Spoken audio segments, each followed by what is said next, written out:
How heavy is that? Light work with the bass on the track, on my face to the back like I'm taking a slap. I need a drink, but it's straight from the tap. And I'm hating the slack. What's good, YouTube? It's your boy TSG, that soccer guy, and welcome back to a match review for Tottenham 0, Chelsea 1. In this video, I'm going to be giving you my player ratings and my man of the match. So with that being said, let's get straight into it. So look guys, this is one of those games where you have to admit Tottenham was better in this one than the first one, definitely. We were much better in the first half. I think they came alive in the second half. They really wanted to get something out of the game. So respect to Tottenham for trying. They couldn't get it done. Kepa had some amazing saves. Those two bizarre penalty decisions that obviously were overruled. I don't know what the ref was looking at, what game he was watching to give two penalties like that. But overall, we did enough to get the win. We're on to the final, and that's all we can ask for. So let's get straight into the player ratings. So obviously starting off with Kepa, like I was just saying, Kepa had a very good game, had some really good saves, especially the Emerson shot he saved was pretty good. The Lucas Moura save, which whenever there's basically like 3-on-2 in the situation that we were up against and Kepa makes the decision to run out, it ended up being a very good decision. They tried to give the penalty, but you could tell it was clean and there shouldn't have been a penalty. Obviously, it was overruled, and Kepa did everything he should have done, and he did it right. Kepa, for me, is getting a 7 out of 10 rating.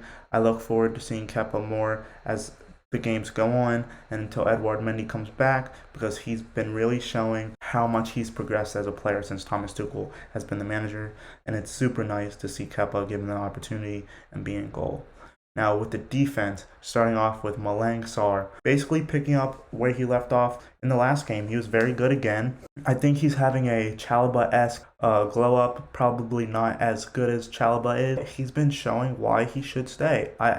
Before this, I was kind of like, maybe we could let him go out on loan. He hasn't been getting a lot of minutes, but lately, due to injuries, he's been getting minutes, and he's been showing that he can play in this first team. He can play against some of these teams and do very good. He played really good at that left back spot, and he looked very good the whole game, going forward a lot. And I'd say the left-hand side of the defense in this game was very dominant and very good at the whole game.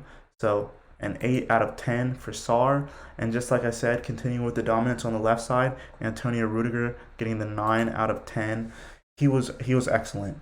He was absolutely perfect in the game. Got the goal. I was watching the game, and every time we had a corner, I kept saying, watch Rudiger break free. Watch Rudiger not get man-marked, not get picked up. And he kept doing it. He kept finding space. And before he even scored that goal, I knew it was a goal. I literally screamed at TV. I was like, goal. He definitely scored this.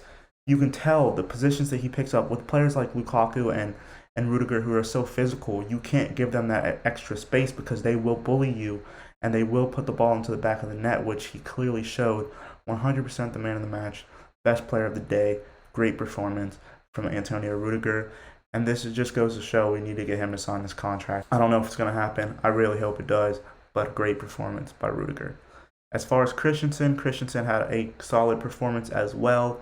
Super happy to see Christensen getting some minutes. Obviously, Thiago Silva's going to be back probably against Man City. But Christensen's another one that might not be signing a contract. We had a lot of players in this team that might not be signing a renewal and getting these minutes and giving them to players that I truthfully think deserve the minutes. And he's been good for us. Even if he does go, I think he had a solid performance. It's a 7 out of 10 for Christensen. And then as far as the backline's weakest person, I'd say it was Aspi.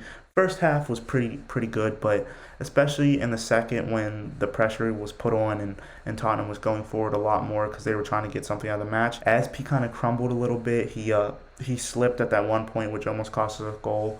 Luckily, Kepa and the other defenders were more than good enough to stop some of the stuff. For me, Aspi didn't have his greatest game. 6 out of 10.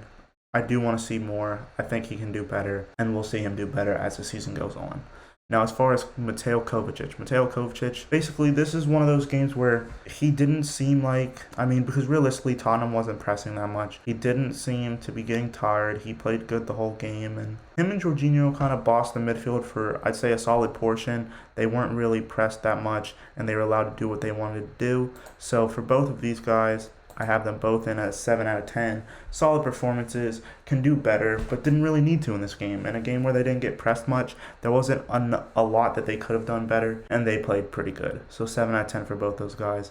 And then for the next two, Hudson-Odoi and Mason Mount, I think they might have been the worst two in the game.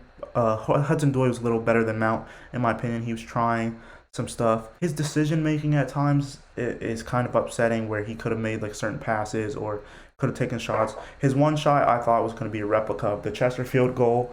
The way he shot, I was like, oh, this is going in, but it ricocheted. He was unlucky not to have scored that one. But other than that, him and I'd say Mount as well were kind of non-factors in the game.